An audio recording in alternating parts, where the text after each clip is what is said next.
Happy word of the day. Today's word is moose or Moozo. The name for this iconic symbol of North America comes from the Anishinaabe word for the animal, moose, which translates roughly to twig eater. Among the Anishinaabe, who have revered and depended on this majestic animal for generations, it is a symbol of endurance and survival.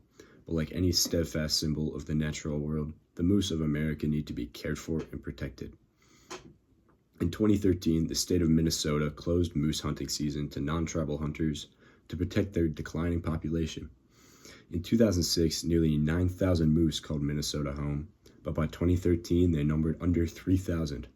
As of October 2023, the number of moose estimated in Minnesota was 3,300. To understand the cultural significance of the moose to the Native American cultures, let's first look at practical applications of the animal. With many people to feed, tribes relied on the hardy moose to sustain their populations.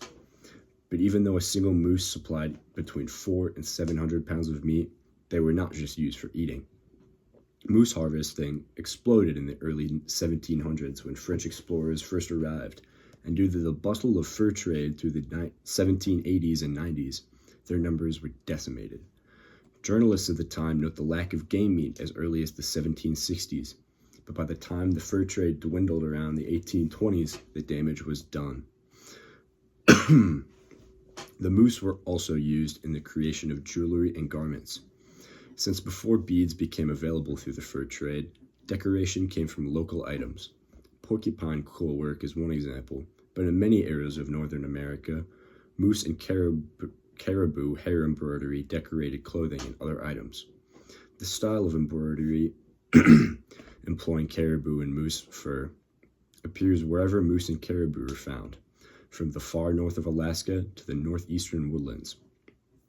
Looking towards the Great Lakes region, the Ojibwe have two moose clans, named Moosens, Little Moose, and Mooswano, for Little Moose Tail.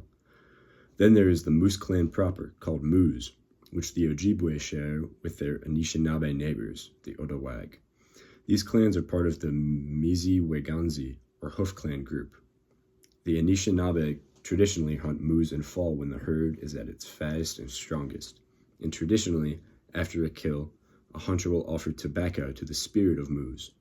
Each single part of the moose, the meat, bones, and even the nose and toes is used. Hunters never neglected to hang the moose's beard or bell from a tree, thus paying respect to the spirit of the moose, and at the same time acknowledging the presence of the moose in the sky. The reason they hung that bell from the tree is because to them the stars seemed to hang from the sky vault, as if they were attached with invisible strings to the great mystery of the universe that sits on top of the sky lodge. To ancestors of the Ojibwe, the fate of the people was intrinsically linked to that of the moose, and there is an old Ojibwe saying that when there are no more moose, there will be no more Anishinaabe. That's why it's more important now than ever to take care of this beautiful animal and all the traditions that it has spawned over the years. I hope you enjoyed this word of the day.